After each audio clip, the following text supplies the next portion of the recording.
and welcome to Doodle-to-Doing. I'm your host, Karen Light, Creative Executive Function Coach for creatives at How Doodle. And here we doodle discuss concepts and practical tips to help you achieve your creative goals. This Doodlecast is designed to be interactive, so please grab something to doodle on and doodle with to get the full experience as you follow along. Today, I want to kick off our topic of feeling all the feelings and managing all those feelings with a story about a younger version of myself. When I was in high school, I actually had the opportunity to paint a mural within this big bank near where I lived. A close friend's dad worked there and he had seen my artwork and invited me to do it. And initially I said yes. So the first step was creating a drawing of what this mural was going to be. And I started getting really overwhelmed. Like my anxiety shot through the roof. I was really afraid that it wasn't going to be good enough. I didn't want to share it with his dad. And I couldn't even stomach the thought of getting feedback on it. It just, everything in me was freaking out. And so I told him I didn't have enough time for the project and ultimately walked away from it. And I tell this story because I think it's a classic example of what happens when our emotions overwhelm us and keep us from doing things that we really actually want to do. I did want to do that mural. However, I had no way to process or regulate the emotions that came up in me, and I convinced myself that I didn't want to. And I think about that story a lot as big feelings come up while I'm working towards my big goals. And I think about it a lot with my clients who get overwhelmed by their feelings. And I think about it and how it's connected to this aspect of being a creative person, our sensitive aspect, which enables us to feel things so we can help other people feel things through their creations.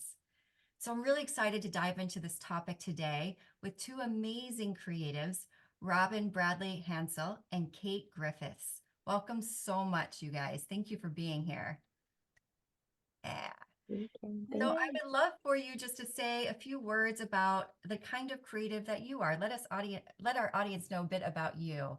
Would you like to jump in, Robin? Sure. Hi, and thanks for having me today, Karen. So great to meet you, Kate. So I'm a writer, I'm a physical therapist and a poet, and a recovering perfectionist for sure. So I have two companies, Green Treehouse Media and Labyrinth Wellness. And Green Treehouse Media, I founded just to help other people tell their stories. I really enjoy listening and helping like nonprofits and corporations and small business owners just tell their story so that they can free their creative energies elsewhere. And then Labyrinth Wellness is where I love to walk labyrinths for just, healing and centering. And so that's kind of how I work my physical therapy training into that body meditation. So, yeah. Beautiful. Thank Wow. you. And Kate? Yeah. So I guess I call myself a color psychologist or a color alchemist, and I absolutely love color because I think it has a lot of power. I think ultimately we're beings of light, and so that's why we're so connected to color. And so what I'm really interested in is the path to consciousness. I think we're all on it, whether we realize or recognize it or not.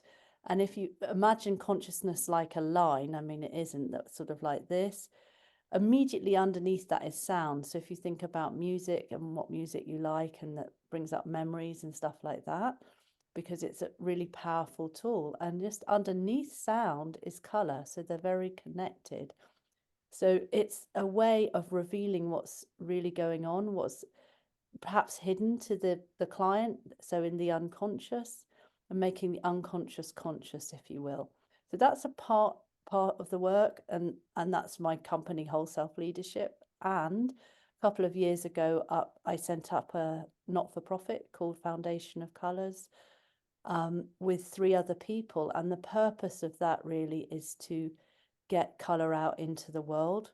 So that's where I wrote a book with somebody, so Colourful Boardroom sits under that.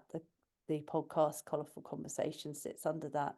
And my big dream would be that colour as a therapy would be available on the NHS. So alongside, you know, Western medicine and stuff like that, which it currently isn't really. So that's a little bit about me. So yes, if you're listening, you're in the company of people with some big ideas, beautiful visions, goals, and dreams that they're working towards. Thank you so much for sharing those things. And we're going to dive in.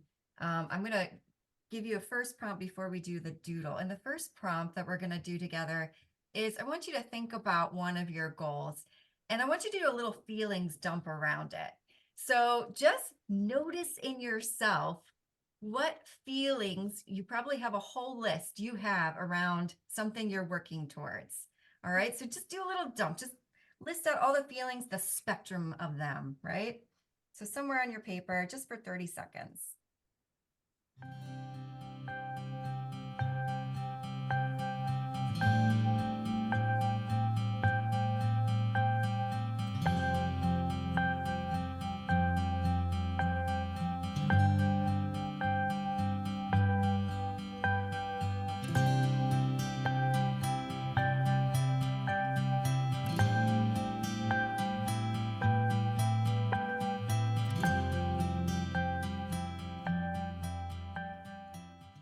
And as you're finished and dumping it out, I want you to circle one that's feels a little maybe gnarly or overwhelming or just challenging or tough in some way. Just pick one that you're going to work with. Notice it for yourself. And we're going to use that one to jump into the first 60-second doodle.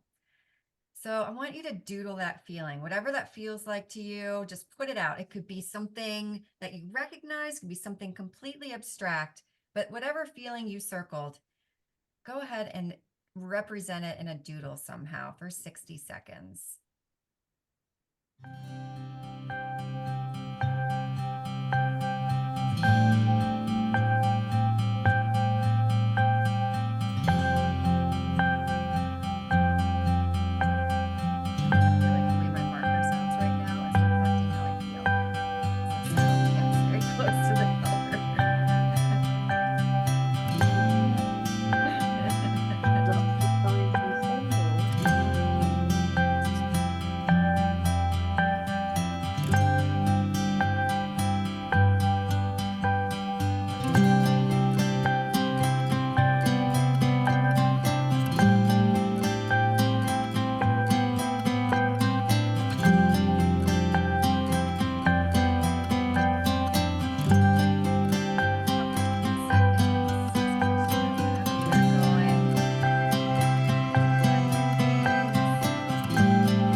That little tweety thing. Yeah, I know. I just put a timer on to help everybody know what about 60 seconds is. If you're listening and you get super into it, you can always keep going, right? You can always pause the video. So let's share for a second about this process. Yeah, what came up for you all? What did you doodle out? What feeling was coming up, or what did you notice as you were thinking about all those feelings? So for me, that there was one feeling, a lot of them were really positive feelings. So it was hard to find a gnarly one. I think you used that word. So I went with impatient or impatience, if you I should like. add that one to my list. Yeah, I feel that one. And it was really fun actually doing the doodle. Yeah. I enjoyed it more than the warm-up doodle. I was partly because my pen actually works, so that's a great start. Yay! But also it's just interesting what comes, you know. Mm-hmm. Would you like to share what came up for you, the doodle? Yeah, do you want me to show you or? Yeah, that'd be great. Okay, so I will spotlight it. there. Ooh. So it's like it was the inspiration was the scream, you know, the Edward Munch you know, painting. Yeah. So someone's screaming, and then I was like, you said something about sound. I was like, oh yeah, all the sound waves. So I had quite a lot of fun with that. I mean, you know, that's what it was for me. Oh, I love it. Yeah. I mean, I'm gonna piggyback off of you because I feel like there's some similarities in ours. The Oh, word that came up for me that I wanted to highlight was nervous. I feel a little nervousness about this event that I'm going to be putting on, and oh wow. Oh, I love that. Wow, look at trying that. to make it focus. But yeah, like the red squiggles on yours, like I just feel I was like, oh, looks there's some similarities with those pieces. So But what colours have you got there, Karen? Is it red and violet? I got red, I got violet, I got a little bit of green and a little bit of dark blue. Yeah. Okay, so I'm going to share something with you. Red and violet together. There's a bottle in our system which is called Heaven on Earth. And so we say you can have heaven on earth if you accept the imperfections of earth. So there you go. Oh, I love that. Woo! That can help with the nerves, right? Yeah, right. Right. Oh, what came up for you, Robin? So mine, so my goal is to try to be braver with getting my poetry published in the world. I've had several poems published, but not really by like literary magazines, and that's always been a goal. And then I'm actually trying to apply for some fellowships and things. So anyway, it's Oh, that's definitely very taking me out of my comfort zone, just sharing that more. So my fear is more being like too emotional. I'm in a season of grief. My mom passed away in January, the end of January, after a very long battle with illness. So I'm aware of that. And so just the emotions of it, the doodle helped me just kind of name I'm the emotions just being I've got like well, the spiraling with the labyrinth, but just some clouds and some tears and just the darkness around it, which is normal right now, but I'm a little worried that my poetry, my new poems are going to be darker, which is not a bad thing, I know, but I don't want that to completely define my work at this time. So, Mm. yeah. Yeah, so can you hold yours up one more time? Yeah, well, the top is just me listing the words because I'm all about the words, but it's just supposed to be, yeah, Oh, just clouds it and looks like a tears weather and pattern to me, Robin. You know, like when you've got the rain and the clouds and there's a storm, it's a bit stormy, and there might be a tornado in there with that swirly bit. It's so cool. Love you. it. And Thank also because it looks like black or grey or, like not much color. So there's a bleakness, you. There's Yeah. so much movement in it too. Like it makes me think about that, how, we move with the emotions and the emotions move through us and like sort of, I don't know, the dynamism that could come from even the tough emotions in our work and through our creations and how us feeling those things allows other people to feel those parts of themselves too sometimes when we express them. So yeah, there's so much, um, it can feel so stormy and yet it can be such a beautiful sort of palette to pull from in what you're creating. So oh, I love hearing these things and seeing what's kind of developing as you're doodling them out. And that's one thing I wanted to share about the way we did this, just listing out the emotions. One thing about that is like I think about emotions a lot as sort of these living entities. They feel very alive to me. And I taught young kids, I taught all kinds of ages, but young kids for a while. And I think of them sometimes as like those kids that are pulling on your ankles and like, listen to me, Miss Light, Miss Light, Miss Light. And like, if I just look at them and I say, I see you, I hear you, that's great, you're doing okay. They're like, fine. And then they go run off and like they just need that like acknowledgement. And sometimes just the listing of them gives them a little acknowledgement to be like, seen and heard. And some of them might need more attention, but others might be fine with the acknowledgement, just like listing it out can bring some relief.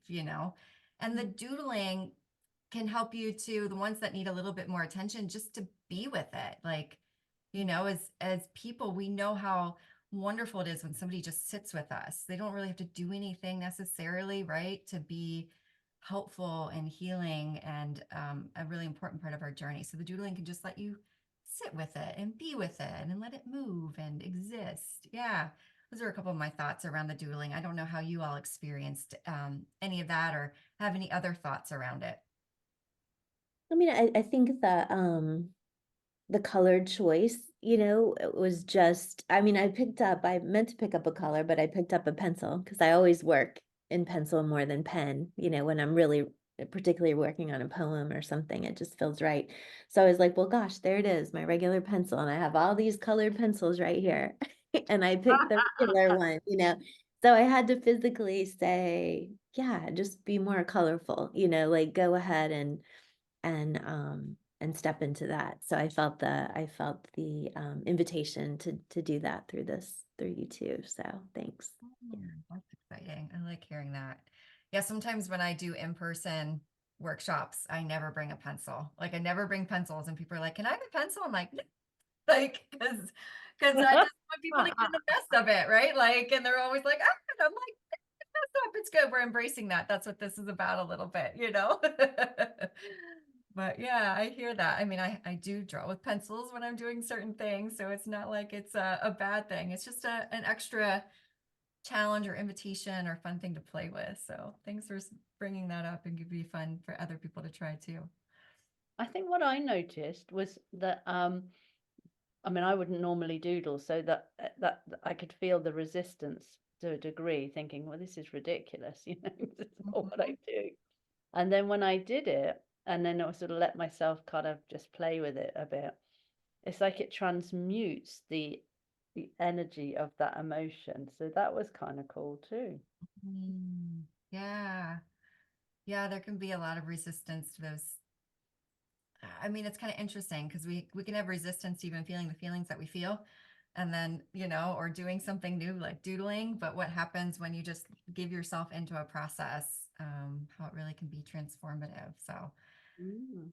yeah. So one more, we're gonna add to this doodle a little bit. And one thing I want to consider and acknowledge here is that there's a lot of messages that we have picked up on in various ways through our society, maybe in our family structures or in schools, around feelings, emotions, being sensitive that haven't been very helpful, that have actually probably caused some harm in different ways at different levels for us.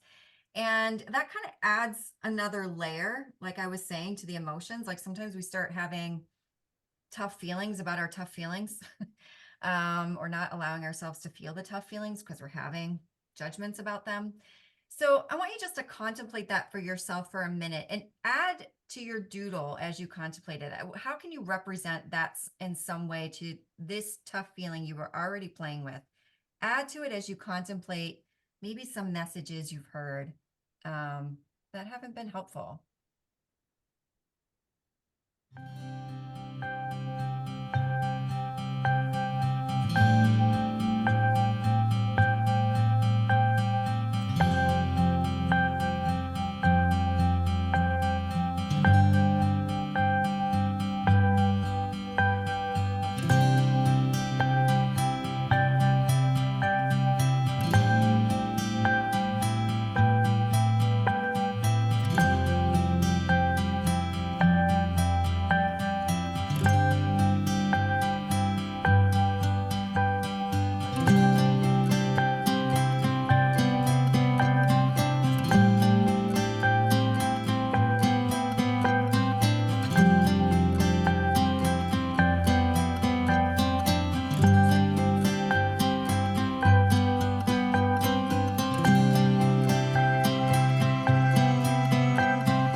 All right.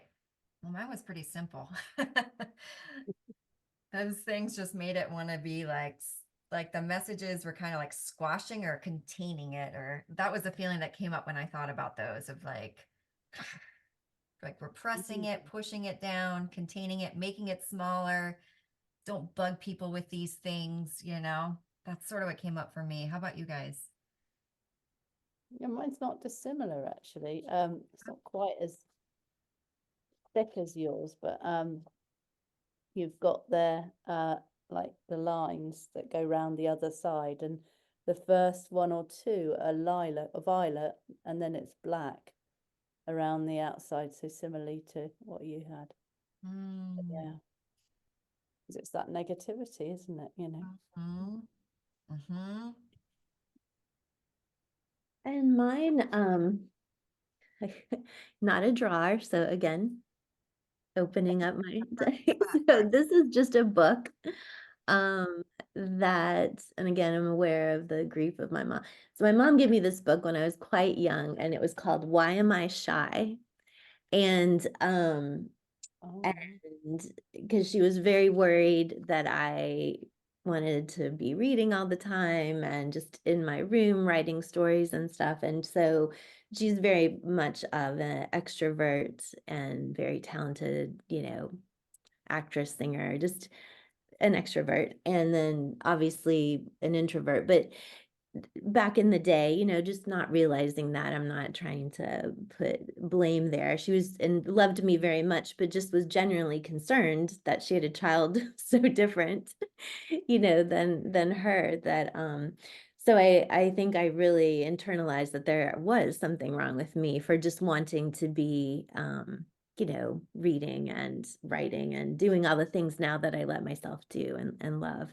So that label of shy, whenever I hear that word, it's like a major trigger, and I just want to protect other people that are called shy, because I think we're introverts, and that's a whole different thing. And being emotional is, so I've come to embrace that, and yeah. Yeah. So that's the book. The book. I don't know what happened to that book or who wrote that book, or it's not in my life anymore, but I'll just never forget receiving that book and, reading that book and what that book did to me, not good things for a lot of years. Yeah. Yeah.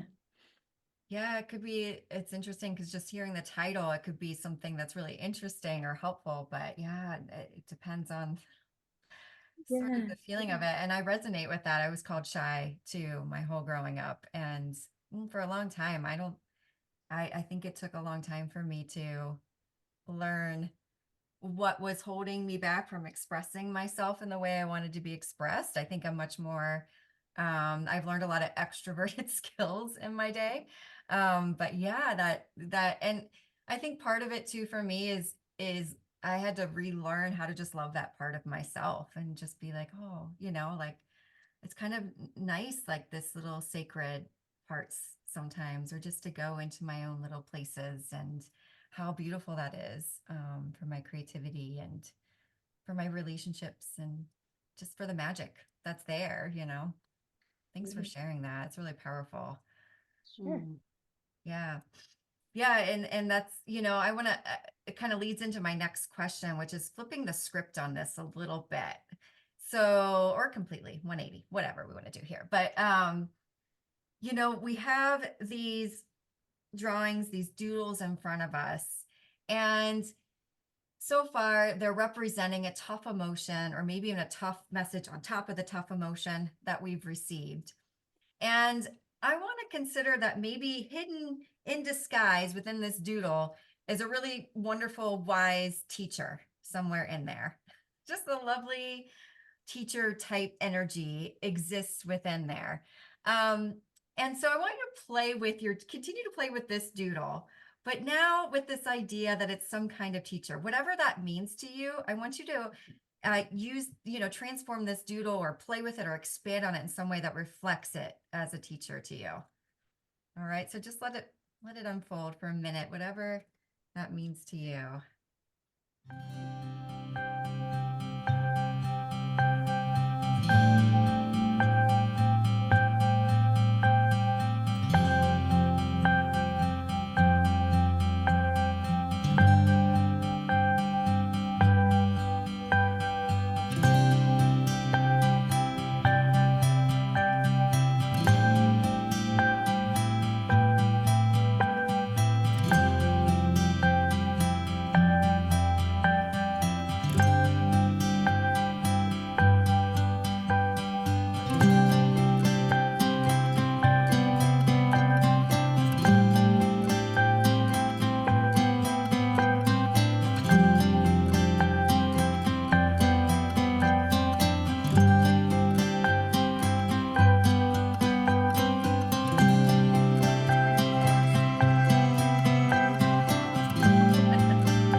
gets a few extra seconds if the host needs a few Yeah. extra seconds, right?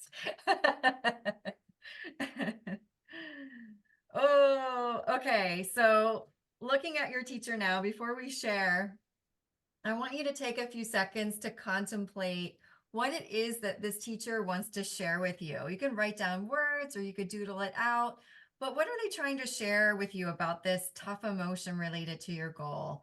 What's their little wisdom?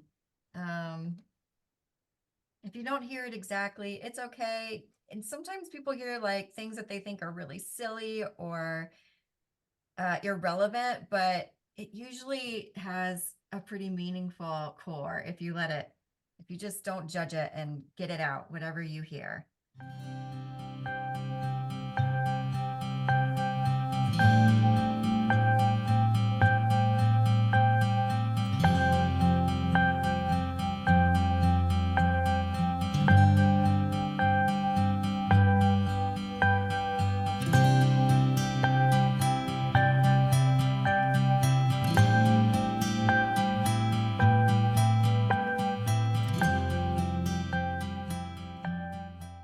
What are your teachers telling you?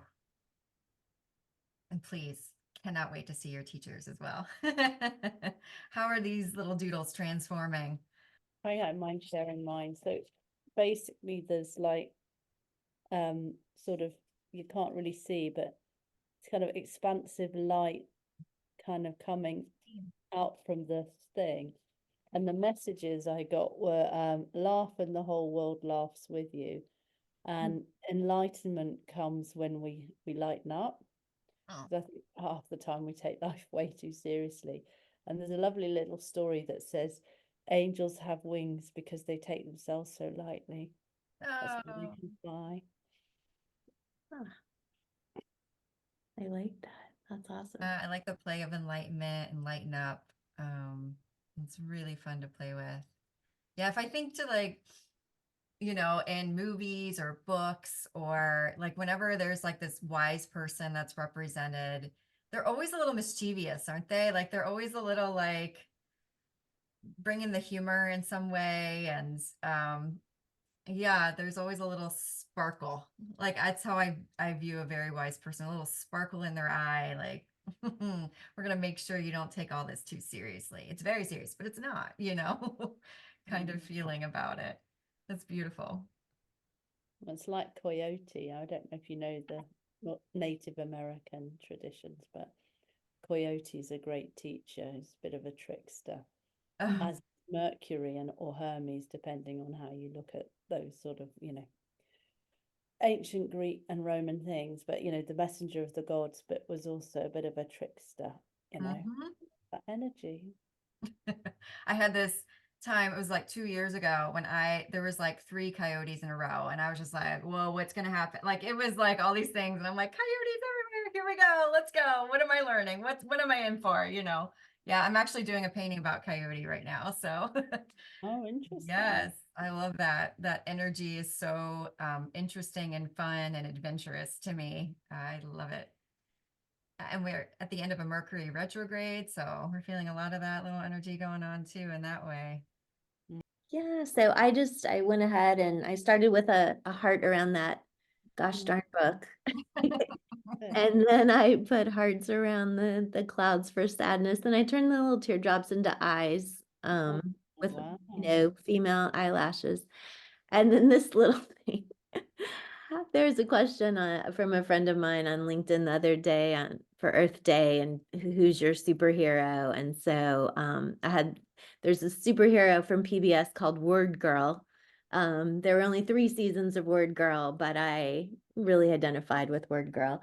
And anyway, yeah, so that's Word Girl with her cape, and that's me. So I just thought, I can take the things that I worry about being too emotional and just embrace them as my superpower. So Hmm.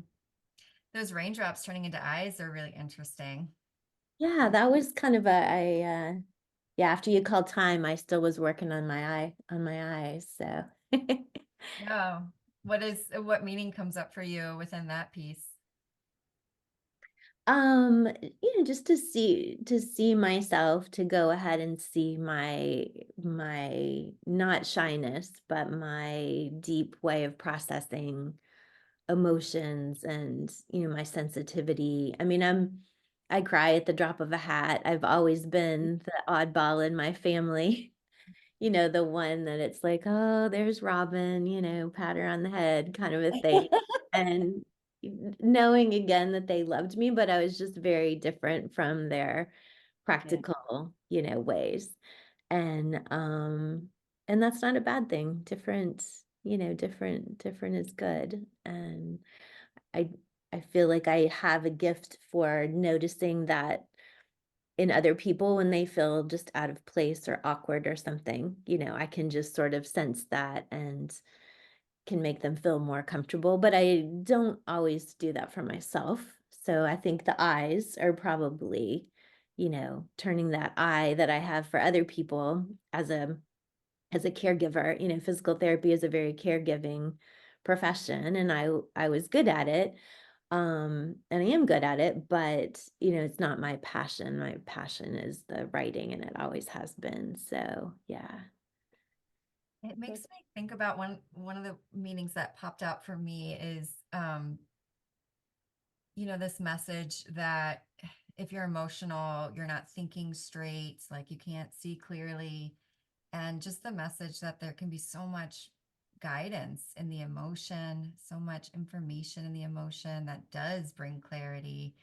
Um, and, I think we're learning slowly to think differently about that. But even though I think the messages are out there, it's still a whole other process to start practicing and trusting that, like I still feel in my life sometimes like if I can't give a logical explanation for this thing I want to do or why I feel this or want to say this thing, then it's like, oh, I get nervous saying it because I'm not going to be able to prove it logically, right? And that's something that I am always like, okay, I see that, I'm going to move beyond it now, right? But it's such an ingrained thing from my childhood to like, prove yourself, like prove it in some logical way, whatever, instead of just being like, this is what I sense.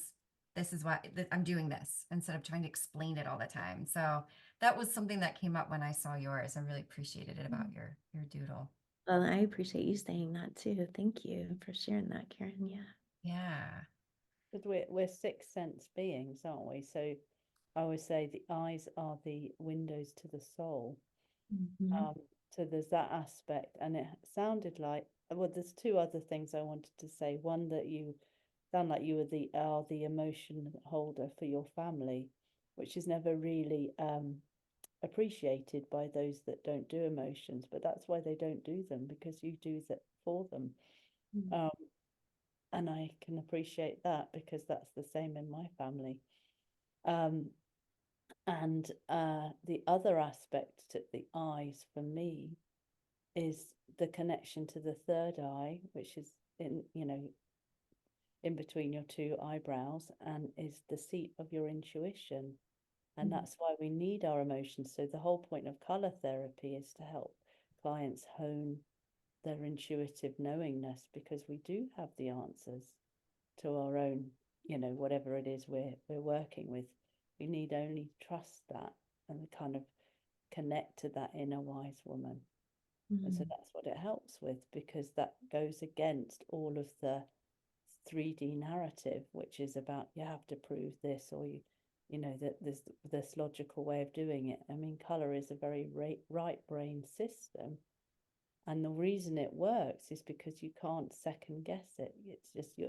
And so we bypass the mind, and the soul picks the color, goes, it's that color, that's what's calling me now. So that's why we can get that inner, knowingness. Mm. Mm-hmm. I love that idea of the soul picks the color. That's a beautiful It's phrase. mind, it's that deeper part of us that exists in each one of us. Mm-hmm. Yeah. Yeah, it's one of the reasons. What Go ahead. Oh, sorry. I just, the symbol of the hamster, the evil eye. I'm drawn to that quite a bit too, but I always like the evil eye. I don't like the name of that. I like to not call it that for warding off things, but yeah, it feels like that's important as well. Just throwing that out there. I don't know. Mm. I remember when I was first actually, I was working with a Jungian analyst. I don't know if anybody's worked with a Jungian analyst before, but it was all about dreams and art and symbol and myth. And I just was eating it up. I loved every second of it. And at that time I had a dream where the eye appeared I remember it was so visceral. It was coming out of my palm. I still can feel it every time I touch my palm, that dream. And the eye was just like coming out. And I was just like, whoa, and like, and I very much associate that time of my life of, really starting to acknowledge all the feelings that I had, really starting to acknowledge that I could, trust intuition. What is intuition? Can I follow it? Like all that part of my life. So, yes, oh, that resonates for me, that symbol for sure. But maybe it is more of a pulling in than a protecting, right? Like it's more of a Maybe it's discerning. I don't know. Yeah. I Which is, love the symbol, but like I hate to call it the evil eye. Like I just don't really I don't think love you have that to. You need energy. to know why you're doing that, because words are spells. And Mhm. so every time you say that, you're hardwiring that in. So I really wouldn't if I were you. We Don't have even to be very careful about the words that we use. Even take the word words. If you move the S to the beginning, it becomes sword. So Mm. really notice the words that you're using. And it's like now I won't watch certain things on TV because I don't need to have that energy in my life. Oh, same.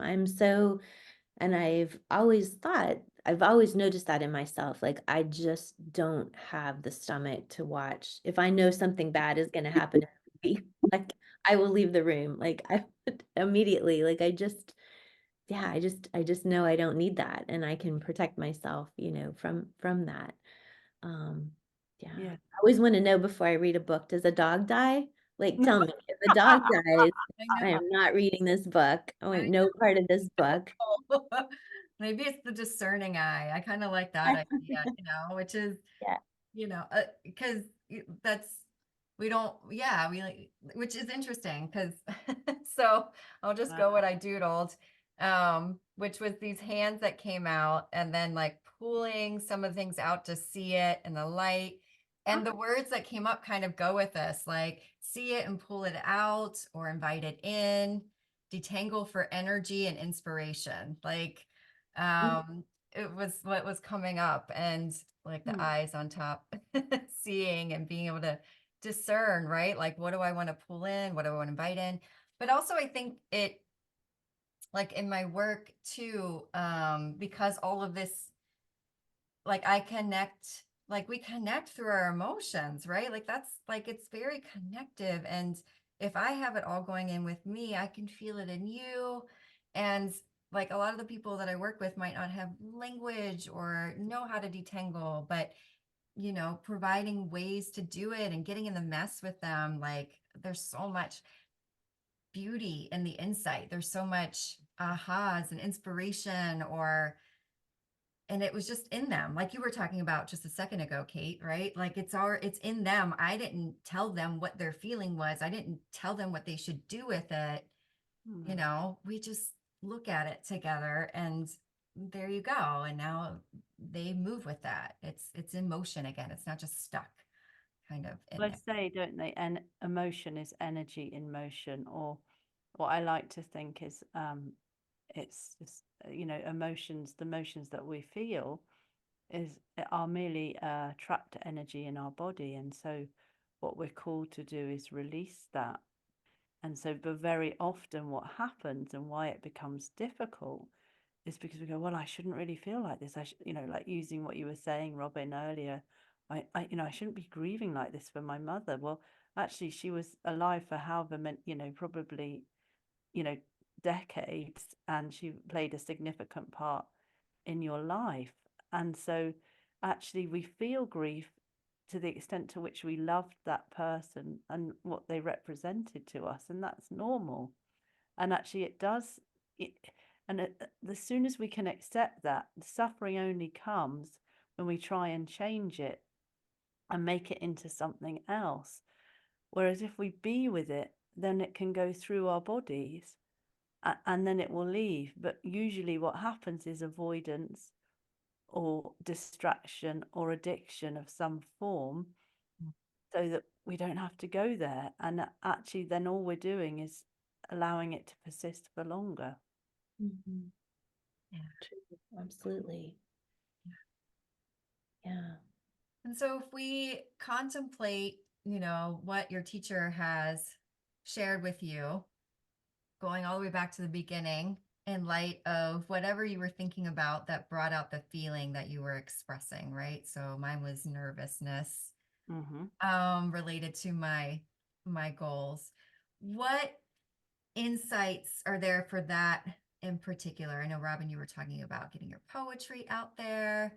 What is coming up for you in terms of like, okay, here's how I'm going to move with this emotion, or here's how I'm going to embrace it, or what's coming up for you in terms of looking back at the original question? I think for me, your strength, or one's strength, or within the shadow of our strength, is our greatest weakness. And very often we can't see it. So, I have a lot of enthusiasm for life and the projects I'm, involved in.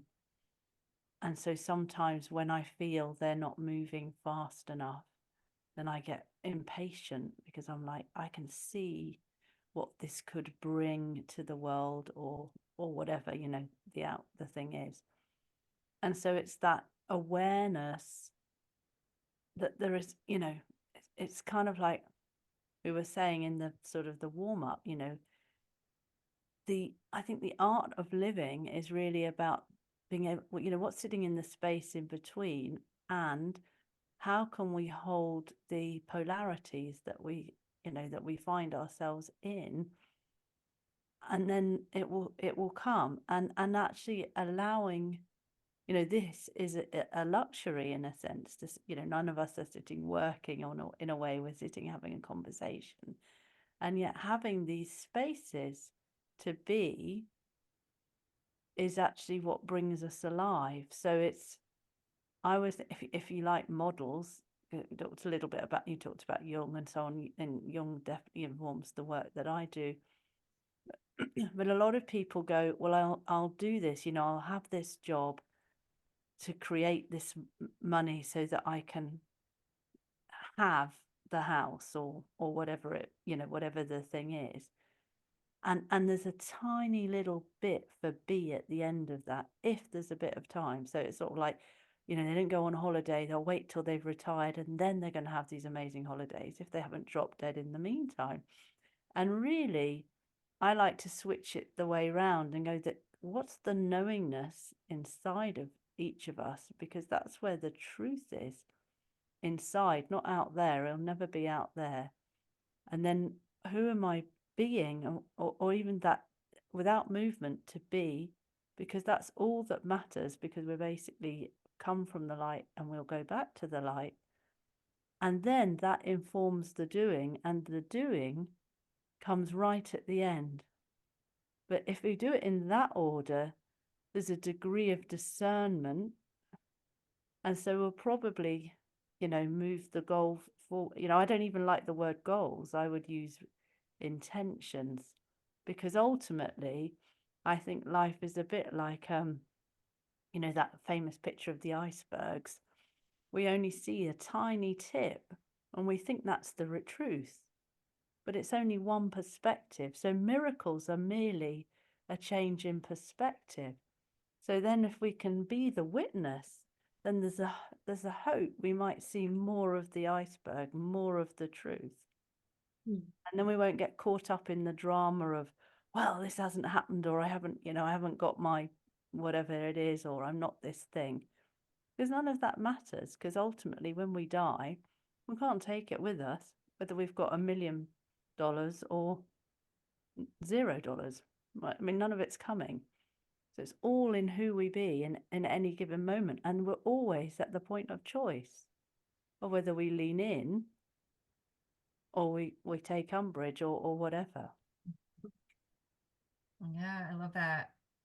It's That beautiful. idea of, impatience coming from this place of overdoing and not the being directing it and the being guiding it, the being the source of it. And I do like this is from our pre-thing, but I think of that. I think of these little nodes as like spaces for being, like it's not this straight line that we're always trying to achieve. And in fact, and that is ingrained pretty deeply, unfortunately, in a lot of people, especially a lot of young people still that I work with. And, without understanding that, then it all just feels like failure, which makes the feelings all that much worse around everything. Instead of being like, oh, this is a breathing space to come into my being, to ponder my questions, to contemplate the mystery, to be with the magic, to have a chance to see something I didn't expect. That always makes, like, I always say, like, if I create a work of art and there was no, like, quote unquote stuck point, then there was no magic. Like, there was no magic. Like, it was just rote. It was something I've done before and I just recreated it instead of having the magic of the art making experience of being stuck and discovering something new and growing and learning through the process and it changing me, right? Like it changing me. I'm not just like putting myself on the art. So I really resonate with what you shared, Kate. It was beautiful. Yeah. And what I heard too is just letting ourselves be a channel, right? Letting ourselves be the channel for the creativity and making space for that grace to just come through us in our work. I mean, that's the best work when we can really kind of both take ourselves out of it and put ourselves into it, like our own personal touch into it at the same time. I have the Rumi quote, I always keep it close by the let the beauty of what you love be what you do. And when we really are doing that, there is no greater gift to ourselves or the world. Yeah. Mm-hmm. Yeah. That again, going back to the lightheartedness too, or the lightening up, like usually those things that do light us up are they're everything. They're the clue. And we tend to, like you said, wait till, we've done everything else first to give ourselves time for it. When that's the path. Like that's the thing. That's the thing. What we love, what brings us joy, what lights us up. And yeah, just so. But I also think actually, Karen, that it's really hard for many people to fully relax. So when I run retreats, the whole point of them is to enable people to get to that space of no thingness. But if you ask someone to go there, they're, what's that? I don't get it. Or what, and so what's really interesting in the 3D world, what we notice is people go on holiday with their loved ones and then they have massive rows because suddenly everything has changed. There's nothing that needs to be done. And it's like, oh, who are you? I never see you night, morning to night because we're all working or both working or whatever. And there's this tension because it's like the rhythm of life is changing. And I think that's another aspect of this, which is to your point, I think you made earlier, Karen, about that nothing is linear. And the two words that came to me as you were both talking is underpinning all of this is a real need for faith and trust. Because if we have faith and trust, even if we don't understand what's happening, or we don't know, or it's what we wanted to happen doesn't happen, or whatever, we go, well, okay. So for me, I mean, I'm not a Christian, but I do believe in the divine. I believe there's something that bigger than me, and that I've got a spark of that within me. So then it's like, well, then everything is perfect, even if it's not perfect. And I'll find that out, or it will, unfold.